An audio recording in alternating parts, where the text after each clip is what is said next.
श्री शिवाय नमस्तु भयम। दोस्तों, आप सभी लोग जानते हैं कि 30 जनवरी 2026 यानी शुक्रवार को पड़ रही है माघ मास की शुक्ल पक्ष प्रदोष व्रत। और दोस्तों, ये वह तिथि है जो माघ मास में पड़ने वाली सबसे बड़ी तिथि है, क्योंकि यह शुक्रवार के दिन पड़ रही है और इसका बहुत ही बड़ा और विशेष महत्व होता है। पूज्य गुरु जी ने कहा है कि अगर कभी भी मौका लग जाए और माघ महीने की प्रदोष व्रत शुक्रवार को पड़ जाए तो आप लोगों को 5 गेहूं के दाने वाला उपाय तो अवश्य ही करना चाहिए। इन दोनों का संयोग बहुत ही कम आता है। इसी के साथ में गुरुजी ने अपनी शिव पुराण कथा में बताया है कि इस दिन आपको 5 गेहूं के दाने वाला उपाय तो आपको अवश्य ही करना चाहिए, क्योंकि ऐसा दिन पूरे साल में सिर्फ एक ही बार आता है। और दोस्तों, आप सभी लोग जानते हो कि शुक्रवार प्रदोष व्रत का अगर सबसे बड़ा कोई उपाय है तो वह 5 गेहूं के दाने वाला उपाय है। तो दोस्तों, शुक्रवार प्रदोष व्रत के दिन आप लोगों को इस 5 गेहूं के दाने वाला उपाय को जरूर करना है। बहुत सारे लोग होंगे जिन लोगों ने इस उपाय को ना किया हो, मतलब पूरा साल निकल गया, उन्होंने किसी भी दिन इस 5 गेहूं के दाने वाला उपाय को ना किया हो। पर दोस्तों, आपके पास एक आखिरी मौका बचा हुआ है, जो कि 30 जनवरी 2026 शुक्रवार प्रदोष व्रत के दिन है। इस दिन आप लोगों को इस वाले उपाय को कर लेना है। भले ही आपने पूरे महीने भर इस उपाय को ना किया हो, पर अगर आपने इस माघ महीने के शुक्रवार प्रदोष व्रत के दिन अगर इस वाले उपाय को कर लिया तो आपको इस उपाय को करने का वह फल मिलेगा जिसकी आपने कभी कल्पना भी नहीं करी होगी। इसीलिए आप लोग इस वाले उपाय को एक बार जरूर कर लेना है, ताकि आप लोगों के हाथ से ये मौका ना जा सके और आपको इस उपाय को करने का फल मिल सके। दोस्तों, ये उपाय जी ने अपनी अभी की ही श्री शिव महापुराण की कथा में बताया है जी। इस उपाय को आज हम आपको बहुत अच्छे से समझाने वाले हैं। इस वीडियो को देखने के बाद इस उपाय को समझने के लिए आपको कोई और वीडियो को देखने की जरूरत नहीं पड़ेगी। तो चलिए दोस्तों, उपाय को शुरू करते हैं। देखिए, ये इस माघ महीने के शुक्रवार प्रदोष व्रत के दिन ये इतना खास होता है, इतना महत्वपूर्ण होता है। देखा गया है कभी कभी बड़े बड़े पाठ अनुष्ठान से जो मनोकामना पूर्ण नहीं होते, वह माघ महीने की शुक्रवार प्रदोष व्रत के दिन एक छोटे से उपाय करने से ही आपकी मनोकामना पूर्ण हो जाती है। और बहुत सारे लोगों ने इस उपाय को किया भी है और उनको इस उपाय को करने का फल भी जरूर मिला है। अगर आप लोग भी इस उपाय को करना चाहते हैं तो आप इस उपाय को पहले अच्छे से समझ लेना, सुन लेना, उसके बाद करना। आपको इस उपाय का फल जरूर मिलेगा। और इस उपाय को कर लेने से आपके घर में चाहे किसी भी प्रकार की दोहक और समस्या क्यों ना चल रही हो, आपको उसका कारण भी नहीं पता है कि भाई ये समस्या किस कारण से चल रही है। उसका कुछ भी कारण हो सकता है, जैसे पितृदोष हो सकता है या किसी भी तरह का मंगल दोष भी हो सकता है। तो इस दिन आप लोगों को ये वाला उपाय कर लेना है। ये एक ऐसा उपाय है जिस उपाय को अगर किसी विशेष दिन पर किया जाए तो भाई उस विशेष दिन का जो है वो तो हमें मिलता ही मिलता है, पर हमने उस दिन पर इसको किया है तो हमें उससे भी बड़ा फल मिलता है और फल बहुत जल्दी मिलता है, क्योंकि आप इस उपाय को बहुत ही बड़े और विशेष दिन पर कर रहे हो। तो चलिए अब उपाय के बारे में बात करते हैं, लेकिन उससे पहले आप लोगों को यह जानना आवश्यक है कि आखिर ये उपाय किस समय करना है, किसको करना है और कैसे करना है। तो चलिए हम आगे आपको वीडियो में एक एक करके बता देते हैं। लेकिन उससे पहले अगर आप लोग हमारे चैनल पर पहली बार आए हैं या फिर मेरी आवाज पहली बार सुन रहे हैं तो हमारे चैनल को सब्सक्राइब जरूर कर लेना और इस वीडियो को लाइक करके कमेंट बॉक्स में श्री शिवाय नमस्तु भयम ओम नमः शिवाय जरूर टाइप कर देना। तो दोस्तों, इस 5 गेहूं के दाने वाला उपाय को हमें इस शुक्रवार प्रदोष व्रत के दिन कैसे करना है, किसको करना है, किस समय करना है और कहां पर करना है, ये सारे सवालों के जवाब आपको इस वीडियो में मिल जाएंगे। और जो ये वीडियो देखिएगा भाई उसको 5 गेहूं के दाने वाला उपाय करना चाहिए, क्योंकि इस दिन एक गेहूं के दाने का भी बहुत ही बड़ा और विशेष महत्व होता है। और जब बात आ जाए 5 गेहूं के दाने वाला उपाय की तो ये सोने पे सुहागा वाली बात हो जाती है और ये एक बहुत ही बड़ा उपाय हो जाता है इस शुक्रवार प्रदोष व्रत का। तो अब दोस्तों, इस 5 गेहूं के दाने वाला उपाय को आखिर करना किसको है, सबसे पहले हम लोग वो बात जान लेते हैं। तो देखो, घर की जो बड़ी माताएं बहनें होती हैं, उन माताओं बहनों से कोई भी एक बड़ी माता बहन इस वाले उपाय को कर सकती है।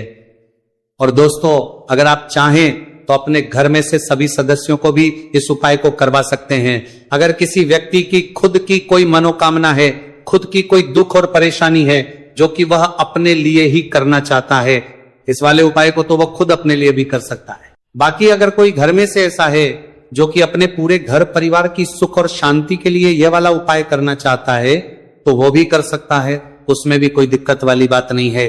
कहने का मतलब यह है कि इस उपाय को हर एक सदस्य भी कर सकता है और पूरे घर परिवार के सदस्य के लिए घर की बड़ी माताओं बहनों में से कोई एक माता बहन भी कर सकती है। माताएं बहनें अगर घर में उपस्थित ना हो या वह यह वाला उपाय ना कर पा रही हो तो फिर घर का कोई सदस्य भी इस 5 गेहूं के दाने वाला उपाय को कर सकता है, चाहे फिर वह पुरुष ही क्यों ना, उसमें कोई भी दिक्कत वाली बात नहीं है। उसके बाद में दोस्तों जो अगला प्रश्न निकल कर आता है वो ये आता है इस उपाय को लेकर कि आखिर इस उपाय को हमें किस समय करना है, सुबह के समय करना है कि शाम के समय करना है। तो देखो इस वाले उपाय को आप लोग सुबह के समय भी कर सकते हो और शाम के समय प्रदोष काल में भी कर सकते हो। अब अगर आप पूछो कि भाई साहब सबसे उत्तम समय कौन सा रहेगा इस 5 गेहूं के दाने वाला उपाय करने का, तो हम आपसे बस यही कहेंगे कि इस उपाय को आप सुबह के समय करेंगे तो ज्यादा बेहतर होगा। बाकी अगर प्रदोष काल शाम के समय भी करेंगे तो भी अच्छा होगा, उसमें कोई भी दिक्कत वाली बात नहीं है। तो अब दोस्तों जो अगली सबसे बड़ी और महत्वपूर्ण बात आती है वो ये आती है कि सुबह अगर हम उपाय को करेंगे तो हमें कितने बजे से लेकर कितने बजे तक के बीच में करना है, और शाम के समय प्रदोष काल में करेंगे तो हमें कितने बजे से लेकर कितने के बीच में करना है। तो देखो सुबह जितनी जल्दी हो सके आप उपाय को करने की कोशिश करना। बाकी अगर किसी कारणवश लेट भी हो जाओ, थोड़ी देर भी हो जाए, तो 10 या 11 बजे तक भी आप उपाय कर लेना, पर 12 बजे से ज्यादा देरी ना हो, ठीक है, इस बात का ध्यान रखना। उसके बाद में दोस्तों अगर शाम के समय प्रदोष काल की बात करें, प्रदोष काल का जो समय है होता है वो शाम के 6 बजे से शुरू हो जाता है।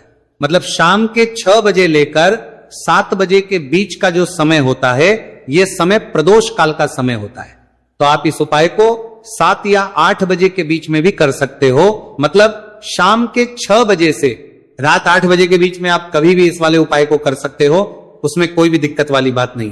देखिए हम सभी को पता है कि प्रदोष व्रत की तिथि भगवान गणेश और माता सरस्वती को प्रसन्न करने के लिए होती है, और भगवान गणेश और माता सरस्वती जो है हमारे जीवन में सुख समृद्धि का कार्य करते हैं, हमारे जीवन में बुद्धि ज्ञान और विवेक की प्राप्ति करवाते हैं, हमारे जीवन की सारे विघ्न और संकट को हर हैं। ऐसे विघ्नहर्ता गणेश जी के ये 3 महा उपाय होने वाले हैं जो आपकी समस्त मनोकामना को परिपूर्ण करेंगे, समस्त बाधाओं को दूर करेंगे। देखिए पहला जो महा उपाय है विशेषकर बुद्धि ज्ञान और विवेक की प्राप्ति के लिए होने वाला है, और दूसरा जो महा उपाय है हमारे जीवन से धन संबंधित सारी परेशानियों को दूर करने के लिए होने वाला है, और तीसरा जो महा उपाय है हमारे जीवन से सारे संकट कष्ट और बाधाओं को दूर करने के लिए होने वाला है। देखिए दोस्तों पूज्य गुरु जी की कथा को सुन करके और समझ करके ही आपको समझाने का पूरा प्रयास करूंगा, लेकिन दोस्तों वीडियो में आगे बढ़ने से पहले वीडियो को लाइक करें। चलिए दोस्तों बात करते हैं प्रदोष व्रत पर किए जाने वाले पहले विशेष उपाय के बारे में। देखिए इस उपाय को करने के लिए मात्र आपको 5 गेहूं दाने लेना है। इसी के साथ आपको एक तांबे के पात्र के अंदर शुद्ध जल ले लेना है। देखिए ये जो उपाय है विशेषकर आपके जीवन से जितने भी संकट कष्ट और क्लेश है उन सभी को दूर करने वाला है। देखिए सबसे पहले तो आपके पास जो 5 गेहूं के दाने हैं उन्हें आपको थोड़ा सा गीला कर लेना है। देखिए दोस्तों ये जो उपाय है विशेषकर ये उपाय भी हम सुबह से लेकर के शाम तक किसी भी समय कर सकते हैं। देखिए सबसे पहले आपको 4 गेहूं के दाने भगवान शिव के शिवलिंग के सीधे तरफ जहां गणेश जी का स्थान होता है वहां पर आपको ये गेहूं के दाने रख देना है। देखिए गेहूं के दाने को रखते समय आपको ओम गण गणपते नमः इस मंत्र का कुल 11 बार जाप करना है। ये जो 4 गेहूं के दाने हैं आपको भगवान शिव के शिवलिंग के सीधे तरफ गणेश जी वाले स्थान पर समर्पित कर देने। अब दोस्तों आपके पास जो एक गेहूं का दाना यानी कि 5वां और अंतिम जो गेहूं का दाना बचा है उसे आपको उस जल के पात्र के अंदर डाल देना है, और गेहूं से युक्त ये जो जल है आपको भगवान शिव के शिवलिंग पर समर्पित कर देना है। श्री शिवाय नमस्तुभयम इस मंत्र का जाप करते हुए देखिए जल समर्पित करने के बाद आपको भगवान शिव से और भगवान गणेश से प्रार्थना कर लेनी है कि हमारे जीवन में जितने भी संकट कष्ट और क्लेश हैं उन सभी को आप दूर करें। साथ ही साथ हमें हमारे जीवन में बुद्धि ज्ञान विवेक और ऐश्वर्य की प्राप्ति हो। इस प्रकार से कामना करते हुए आपको यह पहला महा उपाय भी कर लेना है। अब दोस्तों हम बात करते हैं दूसरे उपाय के बारे में। देखिए, इस उपाय के लिए मात्र आपको 3 हरी इलायची लेना है। हरी इलायची आपको साबुत लेना है, खंडित नहीं होनी चाहिए, इस बात का ध्यान रखें। इसी के साथ आपको एक मिट्टी का दीपक लेना है। दीपक के अंदर आपको गोल बाती का प्रयोग करना है और उसे आपको शुद्ध घी से तैयार कर लेना है। इसी के साथ आपको एक तांबे के पात्र के अंदर शुद्ध जल ले लेना है और ये तीनों सामग्री लेकर के आपको पहुंच जाना है भगवान शिव के मंदिर में। देखिए, हरी इलायची जो होती है हमारे जीवन में धन पदा को बढ़ाने का कार्य करती है और हरी इलायची महालक्ष्मी को भी बहुत प्रिय होती है। साथ ही साथ हरी इलायची भगवान गणेश को भी प्रिय होती है, जो आपके जीवन से सारे संकटों को दूर कर देती है। हरी इलायची भगवान शिव को भी बहुत प्रिय होती है, जो हमारे जीवन में धन संबंधित सारी समस्याओं का अंत कर देती है। देखिए, आपके पास जो 3 हरी इलायची है उनमें से आपको सबसे पहली जो हरी इलायची है भगवान गणेश जी वाले स्थान पर समर्पित कर देनी है। ओम गण गणपते नमः इस मंत्र का कुल 11 बार जाप करते हुए, देखिए, दूसरी जो इलायची है आपको भगवान शिव के शिवलिंग पर समर्पित कर देनी है। देखिए, अब जो आपके पास एक जल का पात्र है उसमें से थोड़ा सा जल आपको जहां आपने पहली हरी इलायची समर्पित की है गणेश जी वाले स्थान पर, वहां पर समर्पित कर देना है।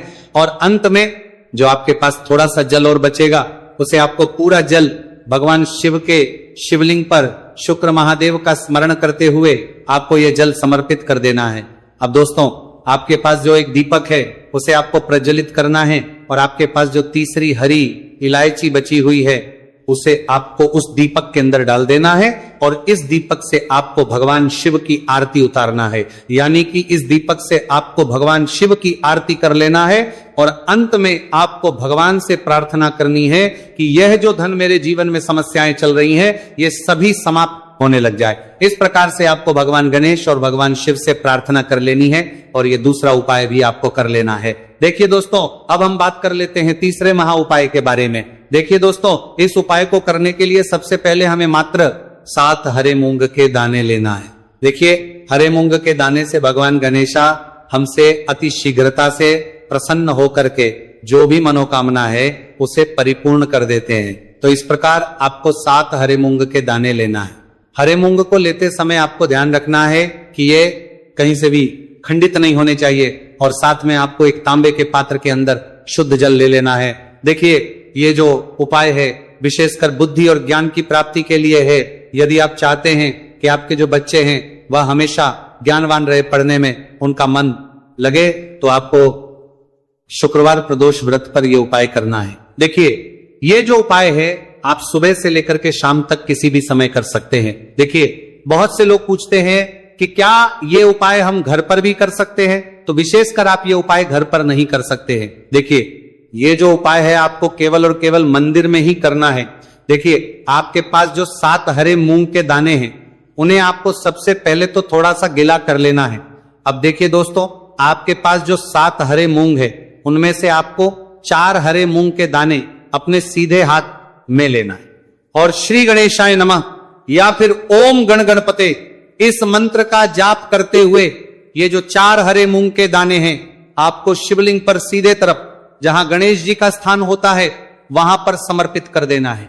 अब देखिए दोस्तों, आपके पास अभी भी 3 हरे मूंग के दाने और बचे हुए हैं, तो उनमें से आपको एक हरा मूंग का दाना माता अशोक सुंदरी वाले स्थान पर समर्पित देना है और फिर एक हरा मूंग का दाना नंदी जी का जो पैर उठा हुआ होता है वहां पर आपको समर्पित कर देना है।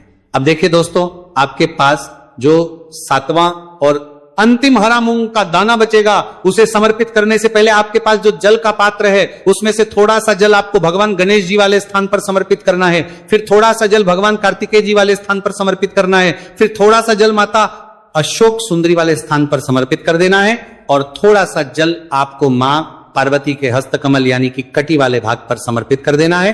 अंत में आपके पास जो जल बचेगा उसमें आपके पास जो 7वां और अंतिम आराम होंगे उसे आपको जल के पात्र के अंदर डाल बनाने वाला देना है और उसके बाद आपको भगवान शिव के शिवलिंग का अभिषेक कर देना है। श्री शिवाय नमस्तुभयम इस मंत्र का जाप करते हुए, जल समर्पित करते हुए आपको यही प्रार्थना करनी है कि मेरे में या फिर मेरे घर में जो ये समस्याएं हैं ये सारी समस्याएं दूर हो जाए। ऐसे आपको प्रार्थना करनी है कि हमारे घर में बुद्धि ज्ञान और विवेक की प्राप्ति हो। इस प्रकार से आपको यह तीसरा महा उपाय कर लेना है। तो दोस्तों, ये थे पूज्य गुरु जी द्वारा बताए गए कुछ बहुत ही खास उपाय। अगर आपको जानकारी अच्छी लगी हो तो वीडियो लाइक करिएगा। मिलते हैं फिर एक नए वीडियो के साथ। श्री शिवाय, नमस्तु भयम।